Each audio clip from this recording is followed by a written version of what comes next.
Hello and welcome back to Matt's Coins and part 2 of this October auction win. I was only going to do this as a one-parter, but the last part I was getting too long, so I split it into two. But it will enable me to do the wrap-up, so I'm going to hand you back to past presenter Matt for him to continue going through this little box of coins. Another 1912 Heaton.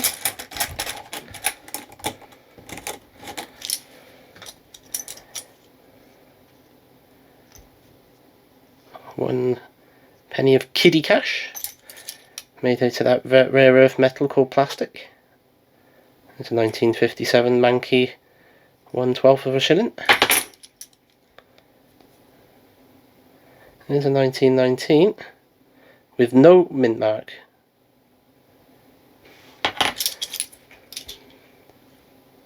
It's 1928. Here's an 1884 Victoria. 10 centimes from France. It's a 32 penny. An 06 penny. A 1918 Heaton.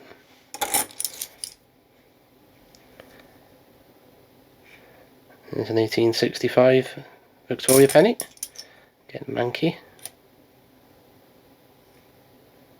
Oh, this is an Australian one. This is a 1943. I'd have to have a look at that in a bit more detail to see if it's got the mint mark on it, but it is very dirty. Ooh!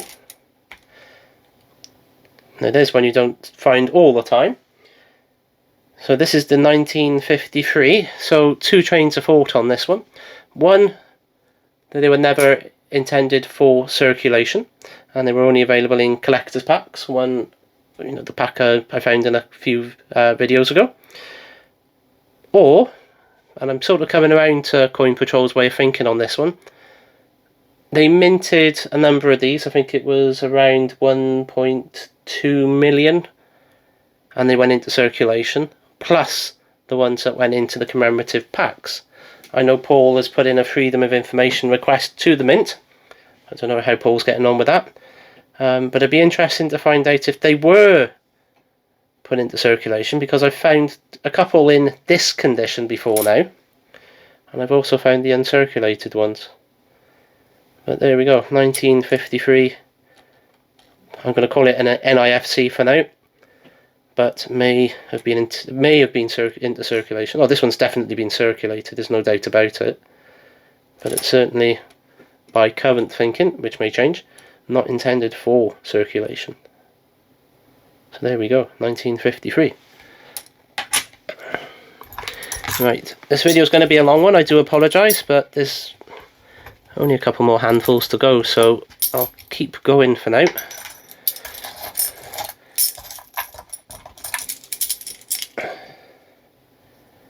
There's a 1909. There's a 1943 New Zealand penny. There's a 1961. Okay, that's a South African.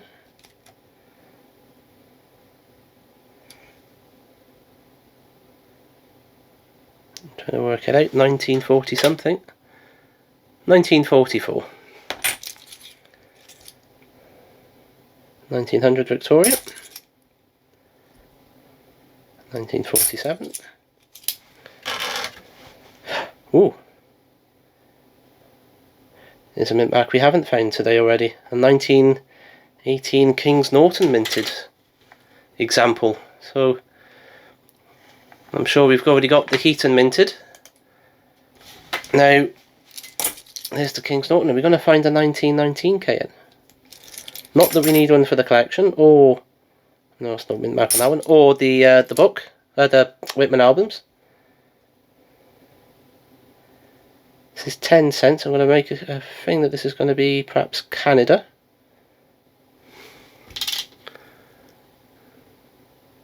No.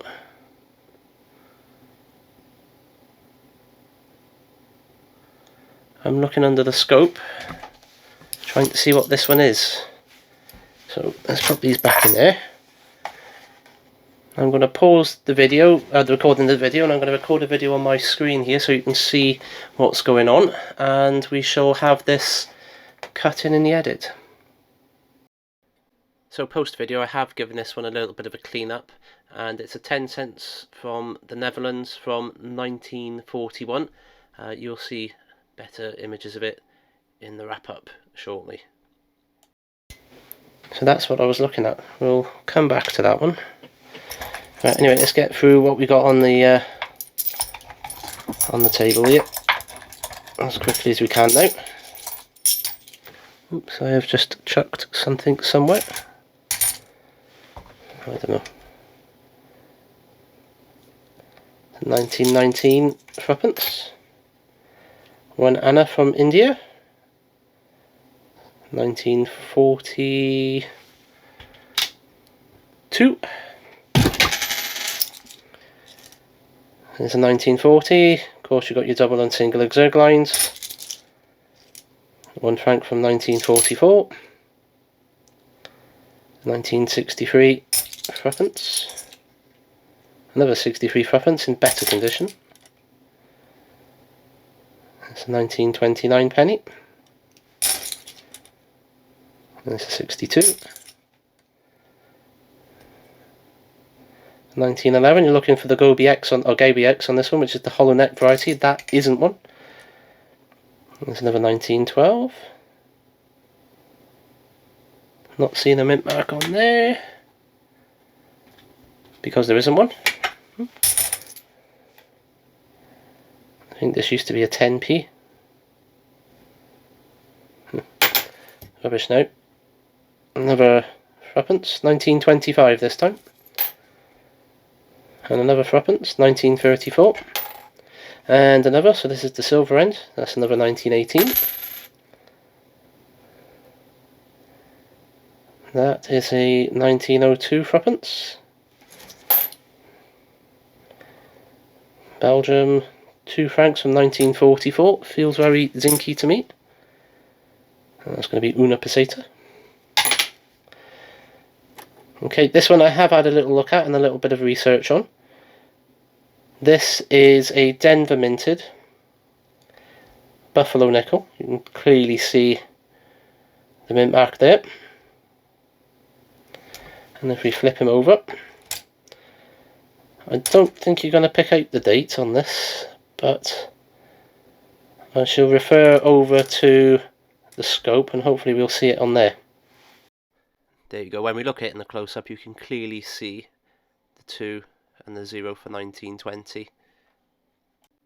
Looking at the book, mintage figures for the 1920 Denver, only 9,418,000 were minted compared to 63 million, or just over 63 million for the Philadelphia minted 1920. Okay, we got a 1944 1 franc from Belgium. Right, definitely the last handful, folks, plus a bracelet to have a look at. So what's next? That's another 1940 German zinc coin.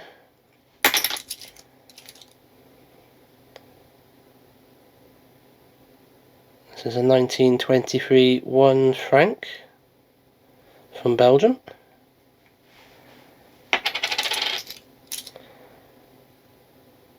For free play on machine, or good for free play on machine, so it's some sort of gaming token.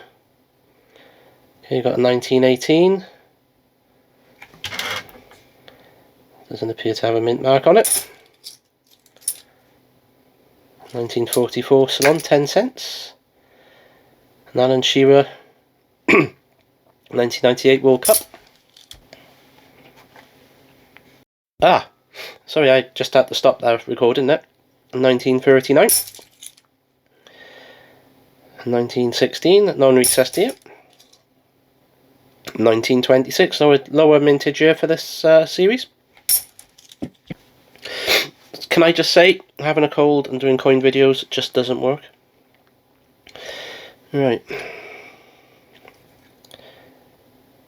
This is a 1877 penny. 1917. 1934. There's a 1915, non-recessed here.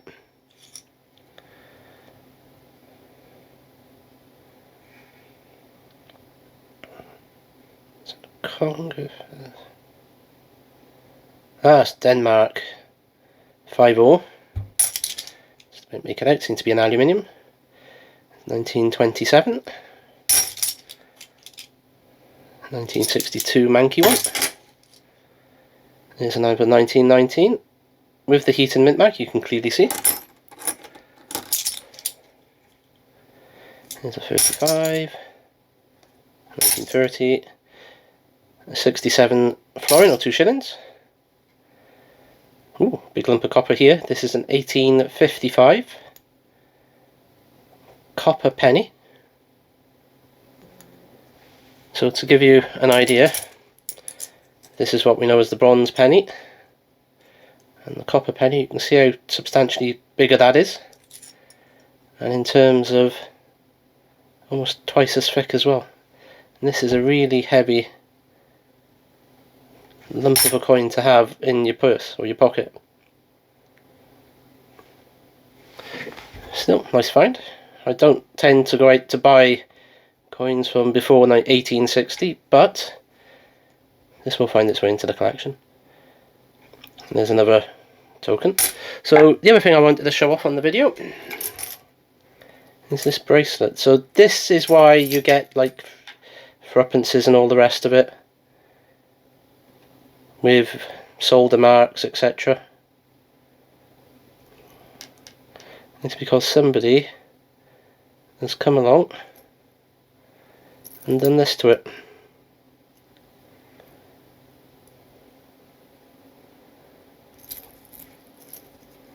So it's got a little clasp there, or would have a little clasp there. It forms into a little bracelet. I'll need to have a look under the scope to see what these particular coins are. But that wraps up the stuff that we found. I think for me the standout coins, other than a stack of mint marked pennies, are probably going to be the Ecuadorian, the 5 cents from the US, the shilling from New Zealand, and the old copper penny. Now I paid £12 including commission for this. What do you think? Was it worth it? Would you have paid £12 including the commission? Leave me a comment, let me know what you think. Also, if you haven't already subscribed, hit that subscribe button. Also hit the notification icon if you want to be notified when I upload new videos.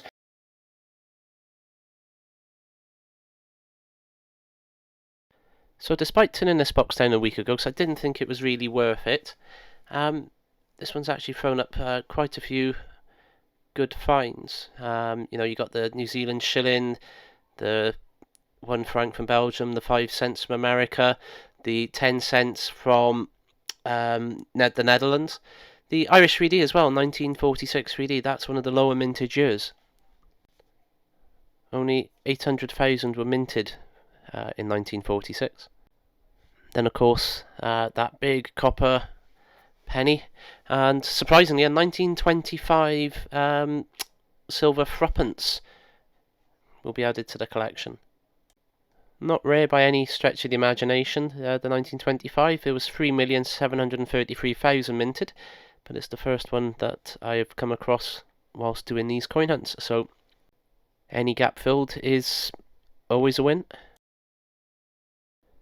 Now a slight upgrade to my Whitman folders. One of the 1919 H mint marked pennies does upgrade, so that'll be getting swapped over. And then there's an honourable mention for what looks to be a well circulated 1953 1 penny. Of course, about 1.2 million of these minted. All the books say they were only intended for issue in presentation packs, but quite a few seem to have got into the wild as well, so there is that question: did they mint some for circulation and some for the presentation packs? But on that note, I'd like to say thank you very much for watching. and I shall see what we get soon and catch you on the next one.